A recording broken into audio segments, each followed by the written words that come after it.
Patharghata Saint Scholastica school আছে সুনাম এবং এর সঙ্গে নানা অজানা কাহিনীও। প্রতি বছর বেতন বৃদ্ধি, ভবন নির্মাণের নামে চাঁদাবাজি আর বাড়াবাড়ি কিছু করলে দেখানো হয় টিসি দেওয়ার ভয়। বিদ্যালয়টিতে এক প্রকার জিম্মি হয়ে থাকে ছাত্রীরা। এসব নানা অনিয়মের সঙ্গে সম্প্রতি যুক্ত হয়েছে যৌন নিপীড়নের ঘটনা। দীর্ঘদিন ধরে স্কুলের ভিতরে নির্মাণাধীন ভবনের শ্রমিকরা স্কুলের ছাত্রীদের উত্ত্যক্ত করে আসছিল, আর এই অভিযোগ দেয়া হয় স্কুলের প্রধান শিক্ষিকাকে। কিন্তু তিনি অভিযোগ আমলে না নিয়ে দেখাতেন স্কুল থেকে বের করে দেওয়ার ভয়। সর্বশেষ সোমবার এমন ঘটনা ঘটলে ফুঁসে ওঠেন অভিভাবকরা। প্রধান শিক্ষক এবং স্কুলের যত আহ্বায়ক আছে এরা সবাই ধামাচাপা দিয়ে রাখছে।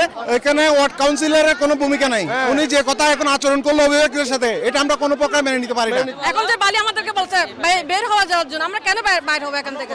কিন্তু এই ঘটনাটিও সুষ্ঠু তদন্ত না করে স্থানীয় ওয়ার্ড কাউন্সিলরকে নিয়ে ধামাচাপা দেওয়ার চেষ্টা করে স্কুল কর্তৃপক্ষ। বন্ধ করে দেয়া হয় স্কুল, আর এতে ক্ষুব্ধ হয়ে রাজপথে নেমে আসেন অভিভাবকরা।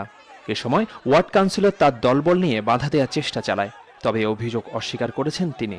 না কাউকে বেরিয়ে যেতে বলি নাই। যদি কোনো সিস্টারকে বা কোনো টিচারকে যদি কোনো যদি দূরে কালকে জনকে মারধর করতে যায়, তাকে যদি মারধর করে, তাহলে নিরাপত্তাটা কমপ্লিট দায়িত্ব আমার উপর আসবে। যৌন হয়রানির ঘটনার কথা স্বীকার করে স্কুলের প্রধান শিক্ষিকা জানালেন, ঘটনা তদন্তে 5 সদস্যের তদন্ত কমিটি হয়েছে।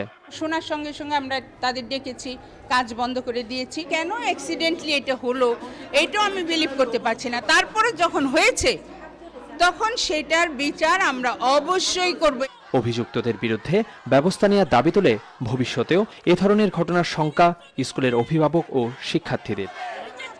মৃন্ময় বিশ্বাস, এটিএন নিউজ, চট্টগ্রাম।